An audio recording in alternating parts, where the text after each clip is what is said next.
Бул жылдын 10 февралында Кыргызстанда акыркы 5 жылдан бери бийликти башкарып келген өлкөнүн эгемен тарыхында эң узак сүргөн бийликтеги тандем ыдырап, эл арасында эки дос аталган достук бузулуп, бир тарапта 15 жылга чейин соттолуп кетүү коркунучу бар Камчыбек Ташиев болсо, экинчи тарапта Садыр Жапаров болуп калды. Биз бүгүн буга алып келген окуянын таржымалын толугу менен талкуулайбыз. Саламатсыздарбы? Мунун баарына себеп болгон 75 адамдан турган топтун президенттик шайлоону быйыл өткөрүү тууралуу каты болгон. Каттын өзү 9 февралда жарыяланып, ага мурдагы премьер-министрлер, парламенттин экс-депутаттары, саясатчылар жана коомдук ишмерлерден турган 75 адамдын колу коюлган.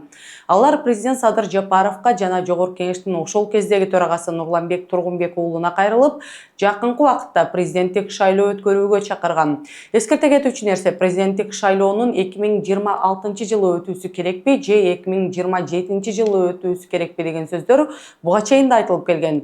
Ал жөнүндө кийинчерээк дагы сөз кылабыз. Бул катка Бекболот Талгарбеков, Накен Касыев, Каныбек Осмоналиев, Токон Мамытов, Жантөрө Сатыбалдиев, Мухаммадкалый Абылгазиев, Керим Турапов, Эмилбек Каптагаев, Курсан Асанов, Фалы Карашевтер кол койгон. Катта авторлар Кыргызстан 2020 жылдан кийин өнүгүп, мамлекетке тартип, туруктуулук жана мыйзамдуулук орногондугу айтылып, бирок ошол эле учурда Кыргызстандын мамлекеттик карызы өсүп, баалар кымбаттап жаткандыктан азыркы бийликтин бир миссиясы толугу менен аяктап, эми экинчи этапка өтүү керектиги айтылган.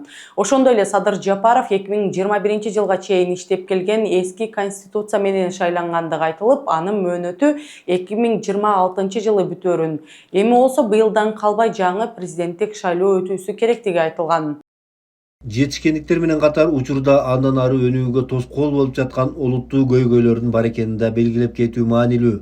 Аларды санап өтөлү. Биринчиден, Кыргызстандын мамлекеттик карызы тынымсыз өсүп жаткандыктан ал 9 миллиард долларга жакындап калды. Айрым булактар боюнча 12 миллиард долларга чейин. Экинчиден, өлкөбүздүн тургундары үчүн керектүү товарларынын жана кызмат көрсөтүүлөрдүн баасынын өсүшү ай сайын жана жыл сайын тездик менен жакырланууга алып келүүдө. Расмий статистикага ылайык, учурда Кыргызстандагы 2 миллионго жакын адам жакырчылыкта жашайт. Алардын 1 миллиону балдар.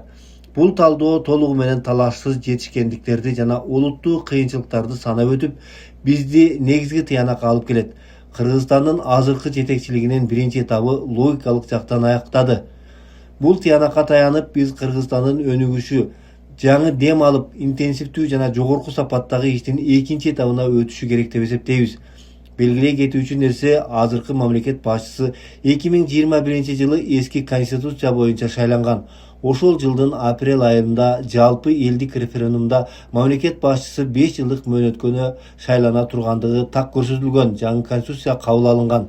Биз сиздин өтүнүчүңүз боюнча тез жана принциптүү чечим кабыл алууңузду күтөбүз. Кат жарыяланып, кийин көп талкууларды жаратып, кээ бир кол койгон саясаттагы аксакалдар окубай туруп кол койгондугун айтса, ал эми анын автору жана бул катты демилгелегендигин коомдук ишмер, өзүн Камчыбек Ташиевдин саясаттагы окутуучусу, өкүл атасы атап келген Бекболот Талгарбеков мойнуна алган. Коомдогу бөлүнүп жарылууну алдын алуу үчүн быйыл президенттик шайлоо өтүүсү керектигин айткан. Мөөнөтү бүттү деп, бирөөлөр мөөнөтү бүтө элек деп талаш тартыш жүрүп жатат. Биздин пикирде бул өлкөбүздө туруксуздукту пайда кылган жатат. Муну башка саясий күчтөр колдонуп, адатыбызча жазында митингдерди уюштурат деген чочулоо бар. Ошондуктан бийлик тескерисинче демилгени өз колуна алып, өздөрү чечип, июнь-июль айларына шайлоону дайындап койсо, талаш тартыштарга чекит коюлат эле. Демек, бул жерде негизги маселе жана бийликтин триггерин баштаткан нерсе бул президенттик мөөнөт же болбосо баш мыйзамдагы ал боюнча боштуктун бар жоктугу болгон. Буга негизги себеп Садыр Жапаровдун 2021 жылы 10 январда президенттик шайлоону утуп, 28 январда Кыргыз Республикасынын президенттик кызматына киришкен учурда 2010 жылдагы президенттик мөөнөт тууралуу нормалар иштеп турган. Жана ага ылайык бир жаран бир гана жолу 6 жылга шайлана алмак. Ал эми бир жаран Пашинянга 2 жолу 5 жылдык мөөнөткө шайланууга мүмкүнчүлүк берген супер президенттик конституция же болбосо конституция 2021 жылдын 11 апрелиндеги референдумда кабыл алынган. Кыргыз мыйзамдары дүйнөлүк мыйзамдар сыяктуу эле артка карай иштебегендиктен кээ бир серепчилер Садыр Жапаров 1 жолу 6 жылга же 2 жолу 5 жылдан шайлануусу керек деп эсептешкен. Мындай сөздөр 75-тин катына чейин эле коомдук тармактарда талкууланып, бул боюнча Конституциялык соттун мурдагы судьясы Клара Сооронкулова да быйыл шайлоонун өтүүсү укуктук жактан туура болоорун айткан. Президент азыркы мамлекет башчысы 21 жылы январда шайланып келип атпайбы, 10 январда шайланып келип атат. Баш мыйзам апрелде кабыл алынып атат. Ошондо биз мурунку келишим боюнча шайлап атабыз да. Ошол кезде 2010 жылдагы конституциядагы ыйгарым укуктарды жана макамды берип атабыз. Бирок 2 айдан кийин баш мыйзам өзгөрүп атат да. Ошондо мен оюмча ошол баш мыйзам кабыл алынгандан кийин дагы кайрадан шайлоо өтүш керек болчу да. Анткени жаңы конституциялык модель боюнча президентке жаңы ыйгарым укуктар болгондо дагы аябай кескин түрдө өзгөрдү да, макамы дагы, ыйгарым укуктары дагы. Ошондо кайрадан президенттик шайлоо болуш керек эле да. Ошол себептен мен оюмча азыр мисалы 6 жылдык мөөнөттү күтпөй эле тез арада эле кайрадан президенттик шайлоо өткөрө берсе, өткөргөн туурагы деп ойлоп атам да. Эми жаңы конституция боюнча, мына 21 жылы кабыл алынган баш мыйзам боюнча албетте өзүнүн немесин кое берет. Талапкерлигин кое берет. Ага эч кандай азыркы күндө эч кандай тоскоолдук жок. Ошон үчүн жана легитимдүүлүктү бекитиш үчүн кайрадан президенттик шайлоо өткөргөнү ушул неме боюнча мындай укуктук жактан алганда туура болот го. Ал эми Садыр Жапаров менен Камчыбек Ташиевдин убагында партиялашуу болуп, аларды коргоп келген менен акыркы убактарда оппозицияга айланып бара жаткан саясатчы Жылдызкан Жолдошева да бул боюнча үн кагып, Садыр Жапаров жаңы конституция боюнча легитимдөөсү үчүн 2021 жылы эле кайрадан президенттик шайлоо өткөрүү сунушу берилгендигин айткан. Эми 75 аксакалдар, алар жөнөкөй эле аксакалдар эмес. Алар биздин коомдук мамлекеттик ишмерлер, бир сөз менен айтканда. Экинчиден, алар өтө билимдүү. Үчүнчүдөн, мен ойлойм, бул аксакалдардын каты бул жөн эле шултоо. Мен өзүм жеке оюмда бул жерде аябай чоң маселе турат экөөнүн ортосунда деп ойлойм. Биринчиден алтын маселеси турушу мүмкүн. Экинчиде гик азыр үйлөр салынып атпайбы? Ошол маселе турушу мүмкүн. Үчүнчүдөн аябай көп кем байлыктар боюнча маселе турушу мүмкүн. Төртүнчүдөн балким алардын үй бүлөлөрүндө кайсы бирөөлөр кийгилишкен кайсы бир маселеде ошол дагы талкууланган болушу мүмкүн да. Бул эми кайрылуу. Эми мен деле өзүм оюмду айтып чыкпадымбы? Ал ойду мен еще 2020 жылы айтканмын, 21 башында. Менен Борбор шайлоо комиссиясынын төрагасынын орун басары болуп иштедим да. Бул дагы жөнөкөй орун эмес. Мына ошол жерде мурунку конституция боюнча, азыркы деле конституция боюнча так жазылганда, эгерде конституциялык нормалар бузулуп, референдумга чыгып, конституцияны өзгөртүү толукта, биз болсо өзөгүн өзгөрттүк да. Парламенттик, президенттик башкаруудан биз президенттик башкарууга өтүп атабыз да. Мына ошондон кийин Садыр Нуркожоевичке айтылган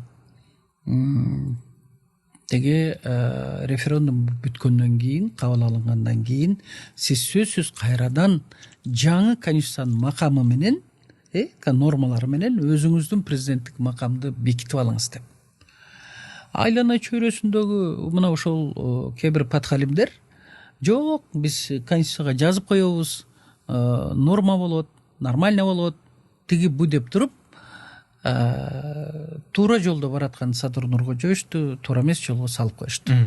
Бул суроону Садыр Жапаров өзү да тактап Конституциялык сотко кайрылып, талаш тартышка чекет койгон сот президенттик шайлоо 2027 жылдын январында өтөт деген чечимин чыгарган. Канткени менен бул кайрылуу президентке катуу тийгенби? Айтор кат 9 февралда жарыяланса, 10 февралда болсо Садыр Жапаров Камчыбек Ташиевди Кыргыз Республикасынын министрлер кабинетинин төрагасынын орун басары жана улуттук коопсуздук Коомчулук мамлекеттик комитетинин төрагасынын кызматынан алган. Аны менен кошо эле анын орун басарлары да кызматтан кеткен. Бул учурда Камчы Бекташев Германияда дарыланып жаткандыгы айтылып, ал кызматтан кете тургандыгын жаңылыктардан уккандыгын айткан. Бирок 10 февралда президент бул чечимди досуна өзү кабарлагандыгын билдирген болчу. Урматтуу эл журт, мен ооруп калып президенттин уруксаты менен Германияга келгем. Себеби мурда операция болгон жерге көрүнүүгө туура келди. Бирок кечээ мени жумуштан алышыптыр. Мен үчүн өтө күтүүсүз болду. Кандай болгон күндө да президенттин чечимин аткарууга милдеттүүбүз. Мамлекетибиз, эли журтубуз, президентибиз алдында ак кызматымды өтөдүм жана сыймыктанамын. Бир гана жеке курам менен коштоштурбай койгону өкүндүрөт. УКМКнын ар бир кызматкерине ыраазычылык билдиремин. Ийгиликтерди каалаймын. Садыр Жапаров мындай кадамын досун сактап калууга болгон аракети менен түшүндүрүп, достугу сакталып кала бере тургандыгын айткан. Анын айтымында айрым депутаттык топтор депутаттарды чакырып, биз тарапта болосуңуз же тиги тараптасыңбы деген суроолорду берип бөлүп баштаган. Анан эгер мен тез арада ушундай чечкиндүү кадамдарга барбасам, жөнөкөй элге тарап, эл дагы экиге бөлүнө баштайт эле. Анткени депутаттарды, айрым мамлекеттик кызматкерлерди генерал менен коркутуп аткан фактылар бар эле менде. Эгер биз тарапка өтпөсөң, сен генерал менен будешимейт дела деп. Ошондуктан ушундай чечим кабыл алууга туура келди. Чечим кабыл алар алдында досума телефон чалып, бул жакта болуп жаткан абалды түшүндүрүп, кызматтан алып жатканымды билдирип, анан чечим кабыл алдым. Достугубуз кала берет. Мен мындай тез чечим кабыл алуу менен досумдун өзүн сактап калдым деп эсептейм. Жапаров Ташеевди кызматтан албаса, бул иштердин аркасында мамлекеттик түзүмдө иштегендер арасында коомчулукта ажырым пайда болуп, тирешүүгө чейин алып келүү коркунучу тургандыгын айтты. Ошондой эле мамлекеттеги туруктуулук ал үчүн баарынан жогору экендигин белгилеген. Ал эми Камчы Бекташев кызматтан алынгандан кийин 11 февралда кайрылууга байланыштуу Ички иштер министрлиги кылмыш жаза кодексин массалык башаламандыктар беренеси менен иш козгоп, коомдук ишмерлер Бекболот Талгарбековду, Эмилбек Узакбаевди, Курманбек Дыйканбаевди, мурдагы вице-премьер Алы Карашевди жана Ички иштер министринин мурдагы орун басары Курсан Асановду кармашкан. Кайрылууга кол койгон башка адамдар да суракка алынып, коё берилген. Ал эми жогорку кеңешке келе турган болсок, бул кат жарыялангандан кийин Нурланбек Тургунбек уулу алгач спикерди кызматынан кетип, андан кийин мандатын тапшырган. Аны менен кошо эле февралдан бери Кундузбек Сулайманов, Элдар Сулайманов, Кубанычбек Конгантиев, Шайырбек Ташеев, Курманкул Зулушев, Нурланбек Азгалиев, Гүлсүнкат Жунушалиева, Абдылдабек Эгембердиев өздөрү жазган арызы менен депутаттык мандатынан ажыратылган. Анын ичинен Шайырбек Ташеев, Конгантиев жана Кундузбек Сулаймановдор кийинчерээк ар кандай айыптар менен кармалган. Сен кайсы тараптасың, президент тараптасыңбы же генерал тараптасыңбы деген сөздөр айтылган. Ал жагын биз жакшы билебиз, бирок мен ачык айтпайм да. Ал эми бул кат жогорку кеңешке кантип келип, кимдер тарабынан киргизилгендиги жөнүндө Нурланбек Тургунбек уулунун ордун ээлеген спикер Марлен Маматалиев мындай түшүндүрмө берген. Анын айтымында кат жогорку кеңешке келип келелекте эле тосуп алышкандыгын, аны тастыктаган видео жазуулар бар экендигин айтып, бирок алардын аты жөнүн ачыктаган эмес. Менин биринчи эле иш күнүмдө ал кат кайсыл жерде деген аныктаманы жүргүзгөнбүз. Анын алкагында ал кат дароо эле Конституциялык комитетке түшүп, кароого жиберилгени маалым болгон. Биз бир топ убакыттан кийин бир белгисиз себептер менен жагдайларды түшүнбөй эмне болуп атканын биз ал жерде комиссия түзүү чечимин кабыл алып, мен өзүмдүн тескеме менен ички комиссия түзүлүп, толук түрдө кагаз кантип бул жака келгенин жана кантип Конституциялык комитетке түшүп кеткенине чейин бардыгын аныктап чыккан. Бүгүнкү күнү ал жыйынтык МВДга берилген, ал жакта тергөө өз жумушун алып барып атат. Айтып кете турган нерсе, чын-чынына келгенде ал кат бул жака жогорку кеңешке келип келелекте, аны бул жакта кадимкидей эле күтүп тосуп алган. Алып келген адам бул жерден алып келгенден кийин андан соң билесиздер, процедура боюнча кат өз жолу менен тийиштүү мындай депутатка болсо депутатка, төрага болсо төрага, айтор өз жолу менен кетет. Бирок эмнегедир ал катты нарушно деп коет, колу менен алып барып, колу менен мурдагы төрагага чейин жакынкы өзүнүн помощниктери, советниктери алып келет. Андан соң тийиштүү тапшырмалар берилип, ошол айтылган комитеттин кароосуна чейин бул нерсе түшөт. Марлен Маматалиевдин айтымында КААТ конституциялык мыйзамдар, мамлекеттик түзүлүш, жергиликтүү өз алдынча башкаруу жана жогорку кеңештин регламенти боюнча комитетке түшүп кароого жиберилгендиги аныкталган. Ал эми президент болсо бул аракет мамлекетти бүлүндүрүүгө аракет болгондугун жана депутаттар бөлүнүп кеткендигин жогорку кеңешке келгенде айтып, эмнегедир түндүк түштүк көйгөйүндө кылтыйткан жери бар. Айрым депутаттар бөлүп жарууга аракет кылышты, тиги тарап, бу тарап деп. Бирок убагында токтотуп калдык. Урматтуу депутаттар, элдин элегинен өтүп шайланып келген эл өкүлдөрү сиздер үчүн толтурсаңыздар, анан карапайым эл каяка барат деген ой келди да мага. Ошондуктан мындан ары андай терс иштерди жасабайлы, мындай бөлүнүп жарылуу мамлекеттүүлүккө коркунуч жаратат. Бул жерде эске салчу нерсе аталган комитеттин төрагасы ошол убакта Курманкул Зулушев болгон жана саясатчы Бүтүн Кыргызстан партиясынын лидери Адахан Мадумаровдун айтымында Ташиевдин колдоосу менен келген депутаттардын саны мандатын тапшыргандардан бир канча көп жана алар бул кат жогорку кеңештин жалпы жыйынына чыккандай болсо баары колдоп бермек жана ошондой эле чыныгы бийликтеги төңкөрүш орун алмак. Баягы депутаттардын саны көп деп атпаймынбы мен? Азыр кылтыйып отурушат. Бирок алардын саны өтө көп. Баягы сиз айтып аткан критикалык 60ка жетип калган. Иштердин жүрүшү боюнча. Убактысы келгенде тура каласыңар, мени колдоп бересиңер деген шарт менен келишкен көбү. Ошол убада менен келишкен. Ошол иш болмок. Мына ошондо накта бийлик басып алуу кандай болот, төңкөрүш жасоо кандай болот, классикалык түрүн ошондо көрүшүбүз мүмкүн эле. Мадумаровдун айтымында жогорку кеңештин жөнөкөй гана эмес, конституциялык көпчүлүгү, башкача айтканда 3/2 бул чечимди оңой эле колдоп берип коймок. Бирок бул жерде импичмент түшүнүгү президенттик шайлоону эрте өткөрүүнү талап кылуу өзү канчалык массалык башаламандыктар, бийликти күч менен басып алуу же болбосо мамлекеттик төңкөрүш аракетине жатат. Мен 75 кол койгон адамдын көбүн сындайм, бирок алардын каты эч кандай кылмыштуу эмес. Эгерде бул катты айрым депутаттар импичментти баштоо үчүн колдонушса да бул кылмыш эмес. Импичмент бул конституцияда каралган саясий күрөштүн эрежеси. Мен блогерлерге жана башка активисттерге инквизициянын отуна май куюуну токтотууну сунуштайм. Кыргыз Республикасы мыйзамдары боюнча импичмент бул өлкө президенттин кылмыш жасагандыгы үчүн мөөнөтүнөн мурда кызматтан алуунун мыйзамдуу түрдө белгиленген жол жобосу болуп, ал жогорку кеңештин депутаттары тарабынан демилгеленип, алгач комиссия түзүлүп, башкы прокурор жана конституциялык сот өз корутундусун берип, аягында депутаттардын 3/2 добушу менен кабыл алынат. Ал эми президенттик шайлоону мөөнөтүнөн мурда өткөрүү Кыргыз Республикасынын конституциясына ылайык иштеп жаткан мамлекет башчысы өз ыктыяры менен кызматтан кеткен учурда башталышы мүмкүн. Шайлоону дайындоо чечимин жогорку кеңеш кабыл алат жана алар иштеп жаткан президенттин ыйгарым укуктары аяктагандан кийин 3 айдын ичинде өткөрүлөт. Демек, бул жерде импичмент аракети да президенттик шайлоону эрте өткөрүүнү демилгелөө да мыйзамды бузууга жатпайт. Бирок депутат Элвира Сурабалдиева Камчыбек Ташиевдин кызматтан кетүүсүн жана андан кийинки болгон окуяларды мамлекеттик төңкөрүш жасоого Ташиев даярданган деп түшүндүргөн. Госпереворот даярдап жатышкан. Ол кысыма? Ооба. Президентти кызматтан алабыз деп. Сонда Досун. туған досын, айырылмас досын, тағына қызығып отыр ғой сонда. Эми президент айкөл кишкен, ал расмий эми ал эркек киши катары анан деген досу деп мүмкүн эл астында капа болгон же кейген мүмкүн ачыкка чыгара албай жатат, мен ойлойм да.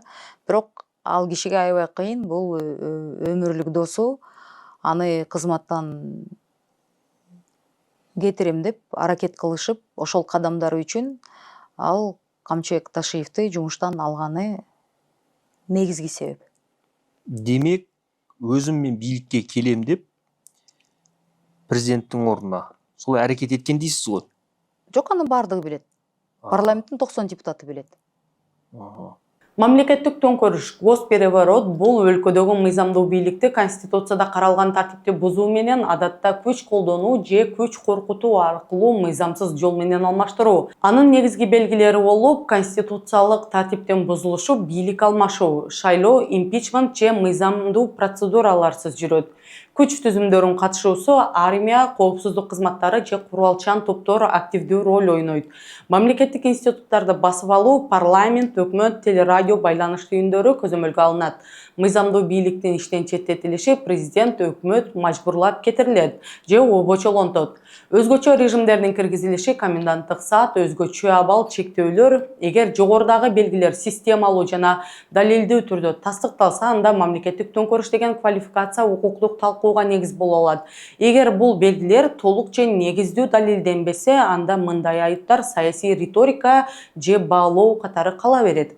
Ошентип акыр аягында улуттук коопсуздук боюнча мамлекеттик комитеттин мурдагы төрагасы Камчыбек Ташиевке карата бийликти күч менен басып алууга аракет кылуу беренеси менен иш козголуп, ал өзүнө карата кылмыш иши менен макул эместигин айтып, акталарына ишенимин билдирген. Бул кылмыш боюнча менин юридикалык жактан толук коргонууга мүмкүнчүлүгүм бар жана Аллахым буйруса менин эч бир күнөөм жок, акталып чыгам. Кимдин күнөөсү болсо ал жазасын тартат, ал эми таза болсо акталат. Себеби мамлекетибизде акыйкат сот системасын түзүүгө мамлекет башчыбыздын аракети көрүлгөн. Мисалы 25 адамдан турган кемпир абадчылар да акталышты. Ошондуктан баарыңыздарды мыйзамдын чегинде гана болуңуздарды суранамын.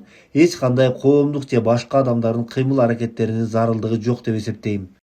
Бул кайрылууда Камчыбек Ташиев 27 кишинин жылдап түрмөдө камап, алардын үй бүлөлөрүнө чейин кысым көрсөткөн кемпир абад ишинин негизсиз экендигин мойнуна алып, кемпир абадчылар акталуусу Кыргызстандагы көз карандысыз сот системасынын бардыгынан кабар берет деп айткан. Ал эми бул айыпталуучулар узак убакыт бою тергөө изоляторунда отуруп, ден соолугуна байланыштуу көйгөйлөргө дуушар болгондугун, кээ бирлерин сотко атайын замбил менен алып келе жатканда, УКМКнын башчысы кайда эле деген суроолор туулуп, кемпир абадчылар буга өздөрү жооп беришти. Эгерде ушуга келгенде бизди каматкан өзү лично өзү каматкан Ташиев.